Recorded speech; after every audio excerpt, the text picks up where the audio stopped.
AP CM చంద్రబాబుని మోదీ ఎందుకు కలిశారు? తెలంగాణ టూర్లో ఏపీ సీఎంతో భేటీ కావటం ఏంటి? పవన్ ను ఏ ఉద్దేశంతో కలిశారు? బాబు పవన్ కి మోదీ ఎక్కువ ప్రాధాన్యత ఇస్తున్నారా? ఇద్దరు నేతల భేటీలో దాగి ఉన్న సీక్రెట్స్ ఏంటి? భవిష్యత్ అంతా కూటమిదేనన్న భరోసా ఇస్తున్నారా? కూటమి నేతలకు ప్రాధాన్యత ఇస్తున్నారా అంటే అవుననే సమాధానం వస్తుంది. ఎందుకంటే తెలంగాణకు ఒకరోజు సుడిగాలి టూర్ కు వచ్చిన మోదీ ఉన్నంతసేపు బిజీగా గడిపేశారు.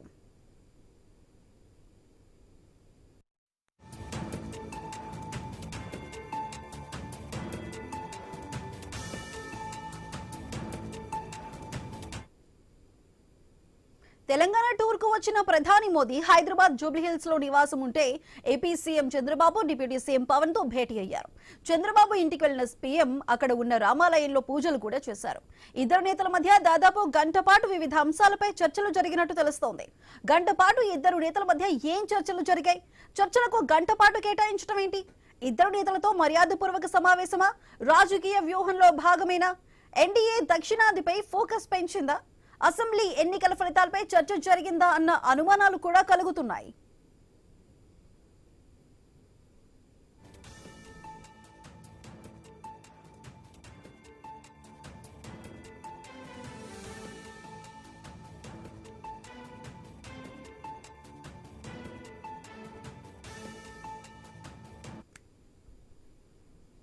ఆంధ్రప్రదేశ్ లో ఎన్డీఏ తీసుకుంటున్న చర్యలు, రాష్ట్ర అభివృద్ధి, రాబోయే ప్రాజెక్టులపై ఇరువురు నేతలు సుదీర్ఘంగా చర్చించినట్టు తెలుస్తోంది.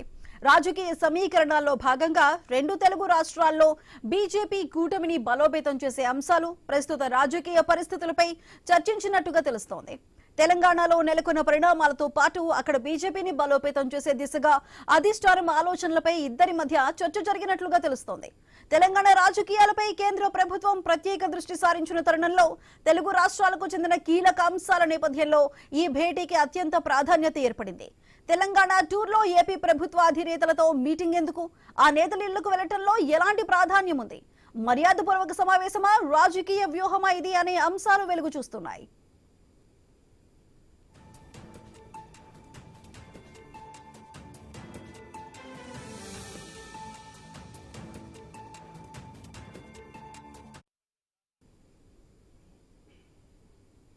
తెలంగాణలో ఒక్కరోజు టూర్ కి వచ్చిన ప్రధాని మోదీ ఇటు ఏపీ సీఎం చంద్రబాబు, అదేవిధంగా డిప్యూటీ సీఎం పవన్ కళ్యాణ్ ని కలిశారు. అయితే ఏపీ సీఎం తో గంట పాటు కూడా చర్చించారు. అయితే ఇదంతా కేవలం మర్యాదపూర్వక సమావేశమా, లేదంటే ఈ సమావేశం వెనుక రాజకీయ వ్యూహం ఏదైనా ఉందా? మరి అంశాలకి సంబంధించిన మరింత విశ్లేషణని మా కొలీగ్ శివాని న్యూస్ రూమ్ నుంచి కంటిన్యూ చేస్తారు. Shivani, over to you. Right, thank you Sudha. So నిన్న మే 10th కి నిన్న ఏం జరిగిందో మన అందరికీ తెలిసే ఉంటుంది. సో నిన్న మే 10th అండ్ సరిగ్గా 4 కి సికింద్రాబాద్ లో ఉన్న పెరెట్స్ గ్రౌండ్ లో ప్రధాని నరేంద్ర మోదీ ప్రజలను ఉద్దేశించి మాట్లాడడం జరిగింది. అందులో కొన్ని కీలక వ్యాఖ్యలు కూడా చేయడం జరిగింది. ఆ వ్యాఖ్యలకు సంబంధించి అది వేరే డిబేట్ అవుతుంది. సో ఆ సభ అనంతరం ప్రధాని నరేంద్ర మోదీ, పవన్ కళ్యాణ్ అండ్ అలాగే చంద్రబాబు నాయుడు ఇంటికి వెళ్ళడం కూడా మనం చూసాము. సో ఇవన్నీ పక్కన పెట్టేస్తే ఇప్పుడు రేజ్ అవుతున్న క్వశ్చన్ ఏంటంటే, అసలు తెలంగాణకు వచ్చి తెలంగాణ టూర్ అని చెప్పి తెలంగాణకు వచ్చి ఏపీ నేతల్ని కలవడం ఏంటని ఒక క్వశ్చన్ రేజ్ అవుతుంది. ఓకే, ఇన్ కేస్ కలిసినా కూడా ఎందుకు కలిశారు? ఎందుకు అంత సుదీర్ఘంగా చర్చలు జరిపారు? అంటే మన అందరికీ తెలుసు, ఇప్పుడు బీజేపీ టార్గెట్ వచ్చేసి తెలంగాణ అన్న విషయం తెలుసు. సో అందులోనే భాగంగానే ప్రధాని Narendra Modi AP CM Chandrababu Naidu and అలాగే డిప్యూటీ సీఎం పవన్ కళ్యాణ్ ని కలవడం జరిగింది అన్న కోణంలో అందరూ ఆలోచిస్తున్నారు. సో ఇదే అంశానికి సంబంధించి మాట్లాడడానికి మనతో పాటు జాయిన్ అయ్యారు శరత్ చౌదరి గారు, టీడీపీ నాయకులు, అండ్ అలాగే వేణుగోపాల్ గారు, జనసేన నాయకులు. వీళ్ళిద్దరితో మాట్లాడే ప్రయత్నం అయితే చేద్దాం. సో శరత్ గారు, చూసాం నిన్న జరిగిన సిచ్యువేషన్ ఏ విధంగా ఉందో మన అందరికి తెలిసిందే. సో ఇప్పుడు తెలంగాణకి వచ్చి తెలంగాణకు సంబంధించి కాకుండా ఇప్పుడు అందరూ కూడా చర్చించుకుంటున్న విషయం ఏంటంటే, ఎందుకు ఏపీకి సంబంధించిన నేతల్ని ప్రధాని నరేంద్ర మోదీ కలిశారు, దేని గురించి చర్చించుకున్నారన్న చర్చ గట్టిగా నడుస్తుంది. సో మీ ఒపీనియన్ ఏంటి దీని మీద? నమస్కారం అండి. ముందుగా ఐ న్యూస్ వీక్షకులకి, తోటి మిత్రులు వేణు గారికి గుడ్ ఆఫ్టర్నూన్ అండి. ఇప్పుడు ఇక్కడ ప్రధానమంత్రి నరేంద్ర మోడీ గారు నిన్న తెలంగాణ పర్యటనలో భాగంగా చంద్రబాబు నాయుడు గారిని, పవన్ కళ్యాణ్ ని కలవడానికి ఒక ముఖ్య ఉద్దేశం ఏంటి అని అంటే, మోదీ గారి మనసులో కూటమి ప్రభుత్వం నాయకులకి ఎంత ఇంపార్టెన్స్ ఇస్తున్నాము అని తెలియజెప్పే భాగంగా ఇంత విలువలు తోటి కూడిన రాజకీయం కూటమిలో ఉన్న అందరితోటి చేస్తాము అని చెప్పే భాగంగా వారిని కలవటం జరిగింది. అంతేకాకుండా పవన్ కళ్యాణ్ గారి విషయానికి వస్తే వారు గత 2 వారాల నుంచి శస్త్రచికిత్స ఒకటి చేసుకొని రెస్ట్ తీసుకోవడం జరుగుతుంది. అందులో భాగంగా ఎలాగో హైదరాబాద్ వస్తున్నారు అండ్ పవన్ కళ్యాణ్ గారు కూడా హైదరాబాద్ లోనే ఉన్నారు కాబట్టి వారిని మర్యాదపూర్వకంగా కలవటం జరిగింది. అందులో ఆ భేటీలో వచ్చేసరికి పవన్ కళ్యాణ్ గారి పిల్లలతోటి వారి సతీమణితోటి అందరితోటి కాసేపు మాట్లాడటం జరిగింది. వారి ముమ్మాటికి ఒక పర్సనల్ విజిట్ అని మీరు చెప్తున్నారా? ప్రొఫెషనల్ గా కాకుండా ఒక పర్సనల్ విజిట్ అని మీరు చెప్తున్నారా? ఖచ్చితంగా ప్రస్తుతానికైతే దీన్ని ఒక పర్సనల్ విజిట్ గా మాత్రమే మనం భావించాలండి.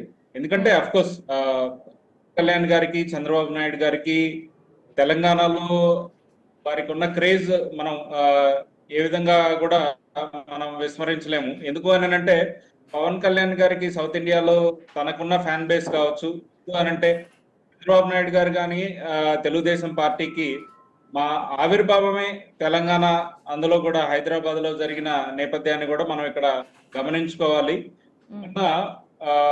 హైటెక్ సిటీలో జరిగిన ఒక కార్యక్రమంలో 9,400 కోట్లకి జరిగిన శంకుస్థాపన కార్యక్రమంలో కూడా ప్రధానమంత్రి గారు క్లియర్ గా సైబరాబాద్ డెవలప్మెంట్ అనే దాని మీద కూడా స్ట్రెస్ చేసి మాట్లాడటం కూడా జరిగింది. మీరు అది గమనించే ఉంటారు.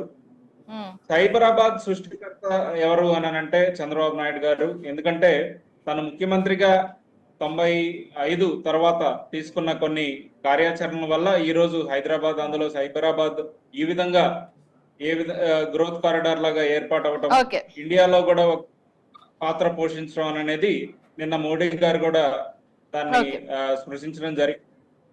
ఇప్పుడు చంద్రబాబు నాయుడు గారు తో మీటింగ్ కూడా పలు ఆంధ్రప్రదేశ్ కి సంబంధించిన రాజకీయమైన పరిస్థితులు, అక్కడ ఉన్న అభివృద్ధి కోణాలతో పాటు ప్రస్తుతం హైదరాబాద్ లో ఉన్న పరిస్థితులు కూడా కొన్ని చర్చించినట్లుగా మనకి తెలుస్తుంది. కాకపోతే ఏంటంటే ఏదైనా ఇన్ఫర్మేషన్ ఉంది అని అంటే ఖచ్చితంగా 3 పార్టీలు కలిసి ఒక స్టేట్మెంట్ అనేది రాబోయే రోజుల్లో ఇస్తారు అని మేము కూడా నమ్ముతున్నాము. సో ఎక్స్పెక్ట్ చేయొచ్చు అంటారు వాళ్ళ నుంచి? ఖచ్చితంగా అండి. ఎందుకంటే మేము ఆల్రెడీ కూడా ఒక కూటమిలాగా ఆంధ్రప్రదేశ్ లో ఉన్నాము. తెలంగాణలో ఉండడానికి కూడా మాకు కంప్లీట్ విశ్వాసం కావచ్చు, లేదు అని అంటే తెలంగాణ ప్రజల్లో కూడా మా మీద ఒక నమ్మకం అనేది కూడా ఉంది. దాంతో పాటుగా మా పాత్ర కూడా తెలంగాణలో ఖచ్చితంగా కనిపిస్తుంది. కాబట్టి వేణుగోపాల్ గారు, ఇప్పుడు మీరు చెప్పండి, మనం చూసాం నిన్న జరిగిన సందర్భాలు చూస్తుంటే తెలంగాణకు వచ్చి ప్రధాని నరేంద్ర మోదీ, చంద్రబాబు నాయుడు అండ్ అలాగే పవన్ కళ్యాణ్ ని కలిసిన అనంతరం ఇప్పుడు అదొక పెద్ద డిబేట్ గా మారిపోయింది. ఎందుకు కలిసారో, ఒకవేళ కలిసిన దేని గురించి చర్చించుకున్నారన్న డౌట్ రేస్ అవుతుంది. సో మీ ఒపీనియన్ ఏంటి దీని మీద? మీకు అదే విధంగా ప్యానెల్ లో పాల్గొంటున్న తెలుగుదేశం పార్టీ నాయకులకి అందరికీ నమస్కారం. మేడం, ఈ రోజు మోడీ గారు ఏది చేసినా, ఏది అడుగు ముందుకు వేసినా దానికి ఒక కారణం అనేది, ముఖ్య కారణం అనేది ఉండడం జరుగుతారు. ఈరోజు మోడీ గారు భారతదేశంలో 28 రాష్ట్రాలు ఉంటే దాంట్లో 2 యూనియన్ టెరిటరీస్ ఉంటే దాదాపు ఎన్డీఏ కూటమి 20 రాష్ట్రాల దాకా పరిపాలిస్తా ఉంది. అంటే 20 రాష్ట్రాల్లో ఎన్డీఏ ప్రభుత్వం ఉంది. అదేవిధంగా లోక్సభలో 543 స్థానాలకు గాను 293 స్థానాలు, అదేవిధంగా రాజ్యసభలో 240 స్థానాలకు గాను 105 స్థానాలు. మొత్తం ఎన్డీఏ కూటమిలో 43 పార్టీలు ఉంటే ఈరోజు దాదాపు 75% ఈరోజు ఎన్డీఏ కూటమి చేతిలోనే ఉంది. అంటే దాని ప్రధానంగా దాన్ని ముందుకు తీసుకెళ్తుంది అమిత్ షా గారు, ఏదైతే అధ్యక్షుడిగా. ఈరోజు భారతీయ జనతా పార్టీ ఈరోజు భారతదేశాన్ని ఒక దిశ నిర్ణయించాలనే ఉద్దేశంతో ఈరోజు భారతదేశంని ముందుకు తీసుకోపోవాలని ఈరోజు ఏదైతే వాళ్ళతో కలిసి వచ్చే ప్రయాణించే వాళ్ళ నాయకులు కలుపుకొని, ఆ పార్టీని కలుపుకొని ఈరోజు 20 రాష్ట్రాల దాకా వచ్చిందంటే ఈరోజు ప్రపంచ దేశాలు కూడా మన ఏదైతే భారతదేశం వైపు చూసే విధంగా ఈరోజు ఎదుగుతోంది.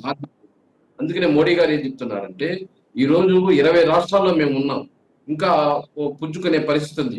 3 పార్టీలు కాంగ్రెస్, కొన్ని వచ్చి ఇండిపెండెంట్ గా ఉన్నాయి. లోకల్ పార్టీస్ ఉన్నాయి 28 రాష్ట్రాలకు కాదు 8 రాష్ట్రాలు. ఆ 8 రాష్ట్రాలు కూడా కైవసం చేసుకోవాలంటే ఐకమత్యంగా ఎన్డీఏ కూటమిలో ఏదైతే రిలేషన్షిప్ ఉండాలనే ఉద్దేశంతో ఈరోజు మోడీ గారు చంద్రబాబు నాయుడు గారు కానీ అదేవిధంగా అతి ముఖ్య పాత్ర వహించిన రాష్ట్రంలో కానీ కేంద్రంలో కానీ పవన్ కళ్యాణ్ కానీ కలవడం జరిగింది. ఈరోజు ప్రపంచవ్యాప్తంగా మనం ఎదుర్కోవాలంటే అన్ని రాజకీయ పార్టీలు కలిసి ఈరోజు మోడీ వెనక ప్రయాణించాలి. ఆ రోజే నాణ్యమైన విద్య కానీ అదేవిధంగా ఉద్యోగ అవకాశాలు కానీ అదేవిధంగా వ్యవసాయంలో అభివృద్ధి కానీ అదేవిధంగా ఆరోగ్య రంగంలో బలోపేతం చేయడం కానీ అవినీతిని తగ్గించడంలో కానీ మౌలిక సదుపాయాలు కల్పించడంలో కానీ రక్షణ పద్ధతిలో పటిష్టం అవడం కానీ పర్యావరణ పరిరక్షణ చేసుకోవడంలో కానీ సామాజిక ఐక్యత సాధించడంలో కానీ సాంకేతిక అభివృద్ధి సాధించడంలో కానీ ఇలాంటి కార్యక్రమాలు చేయాలంటే అన్ని రాజకీయ పార్టీలు కలిసి రావాలి. ఒక్కొక్క పార్టీ ఒక్కొక్క విధంగా ఉంటే ఈరోజు జరగదు. అందుకని ఈరోజు కూటమి ఎన్డీఏ కూటమిని పెట్టి ఏదైతే నేషనల్ డెమోక్రటిక్ అలయన్స్ పెట్టి ఆ పార్టీ కింద 43 రాజకీయ పార్టీలు నడుపుతూ ఈరోజు భారతదేశంలోని 20 రాష్ట్రాల్లో దాదాపు ఎన్డీఏ కూటమి ఓకే, వేణుగోపాల్ గారు మీరు అన్ని స్ట్రాటజీస్ అన్ని చెప్తున్నారు. బట్ ద థింగ్ ఈస్ ఇప్పుడు వీళ్ళు కలిసింది ప్రధాని నరేంద్ర మోదీ చంద్రబాబు నాయుడుని కానివచ్చు లేకపోతే పవన్ కళ్యాణ్ కానివచ్చు, కలిసింది పర్సనల్ వేలోనా లేకపోతే ప్రొఫెషనల్ వేలోనా? మనందరికి తెలిసింది ఇప్పుడు తెలంగాణకు వచ్చింది ప్రధాని మోదీ ఒక కొంచెం అంటే బీజేపీ పార్టీ తెలంగాణ మీద ఫోకస్ చేయాలి, బలోపేతం చేయాలనే ఉద్దేశంతో కొంచెం ఫోకస్ పెట్టినట్టుగా మన అందరికి తెలిసిన విషయమే. సో అదే కోణంలో ఇక్కడ వీళ్ళని కలవడం జరిగిందన్న డౌట్ రేజ్ అవుతుంది. మీరేమంటారు? బీజేపీ పార్టీని బలోపేతం చేసుకోవడానికి ఎన్డీఏ కూటమి బలోపేతం చేయడానికి వచ్చారు. ఈరోజు ఎన్డీఏ కూటమిని బలోపేతం చేసి ఈరోజు 43 రాజకీయ పార్టీలకి సమాన న్యాయం చేస్తున్నారు. ఈ రోజు అక్కడ తెలంగాణలో ఎన్డీఏ పార్టీని బలోపేతం చేయడానికి వచ్చారు. ఎన్డీఏ కూటమిని బలోపేతం చేసుకోకపోతే భారతదేశము ప్రపంచ దేశాలు మన తెలంగాణలో ఎన్డీఏ కూటమి లేదు కదండి.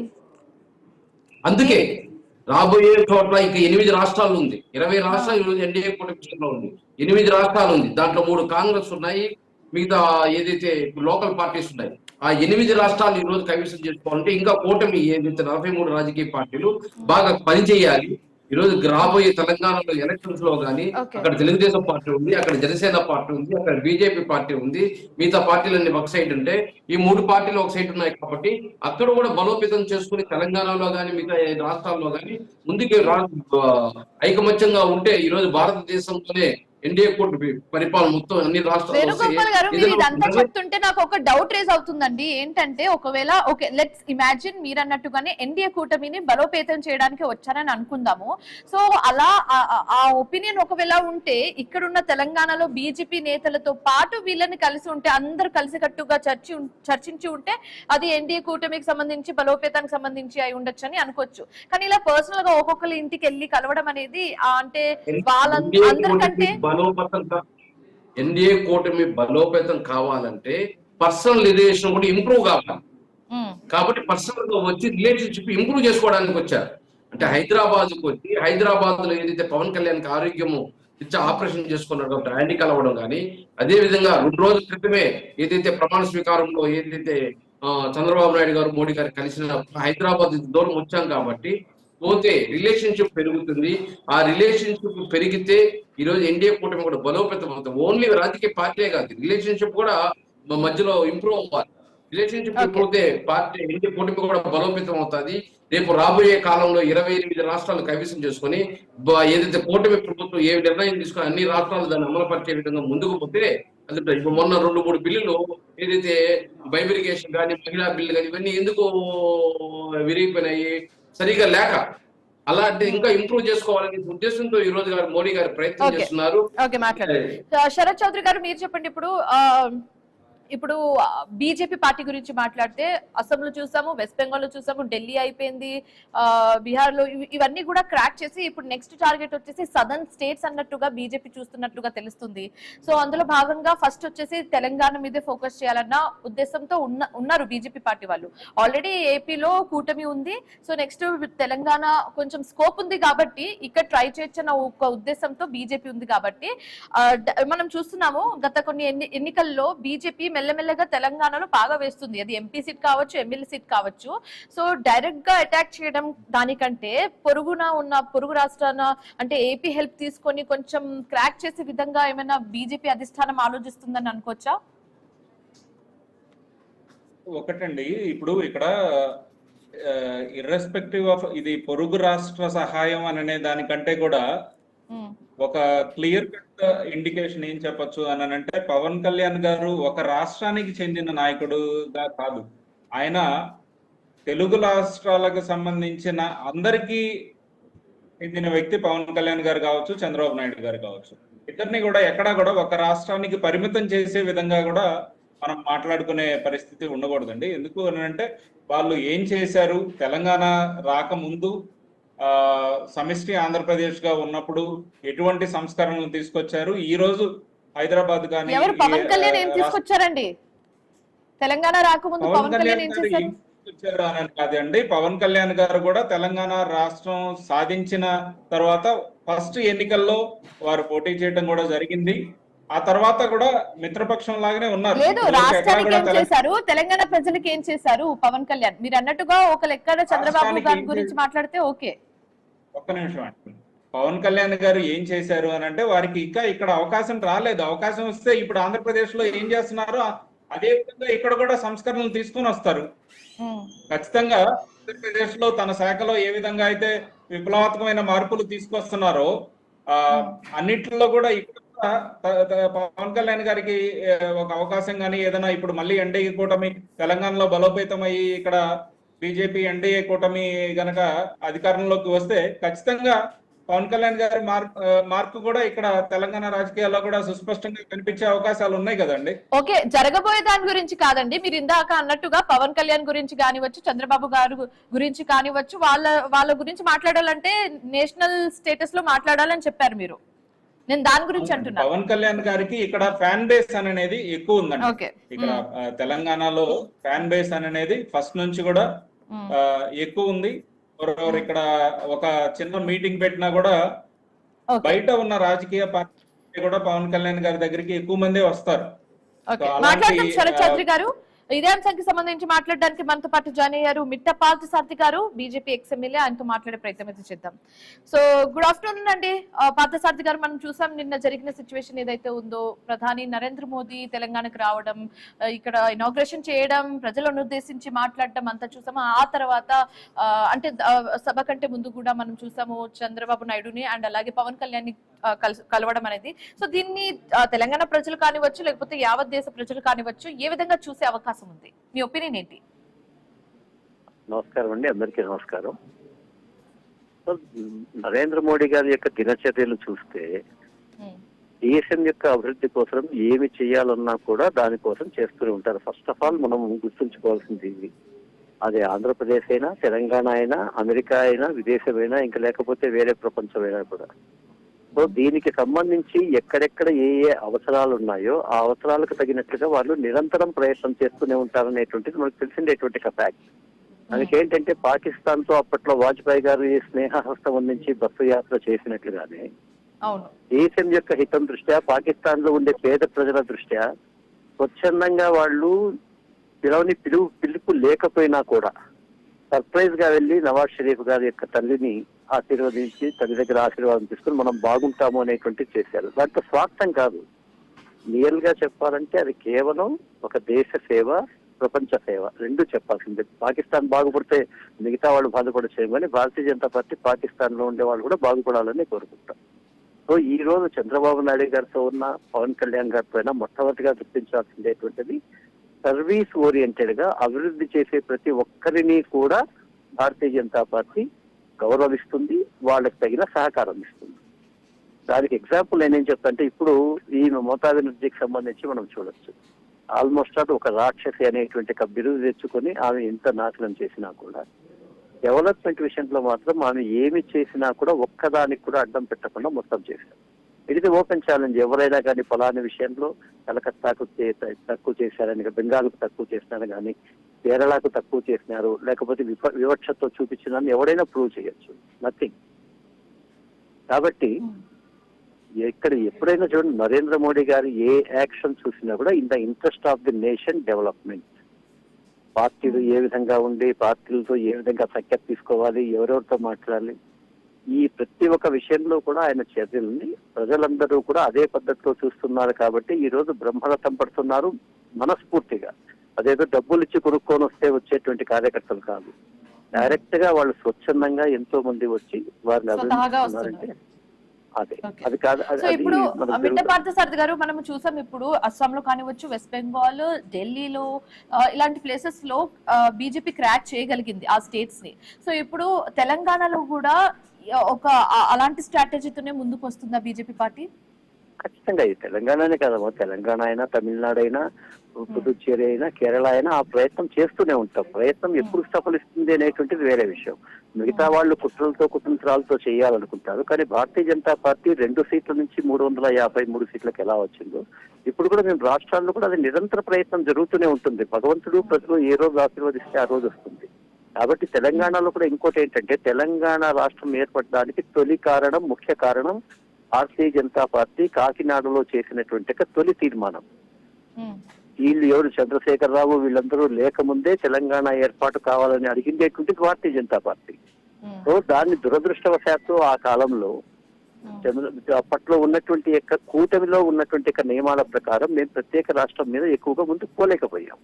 లేదంటే వాస్తవంగా ఈ క్రెడిట్ అంతా కూడా భారతీయ జనతా పార్టీకి రావాలి. ఇది కేవలం మేము ఒక తెలంగాణకే కాదు, చిన్న రాష్ట్రాల ద్వారా అనేక రకాలైన అభివృద్ధి జరుగుతుంది. అయితే చిన్న రాష్ట్రాల్లో ప్రజా అభిప్రాయం ప్రకారం జరగాలి.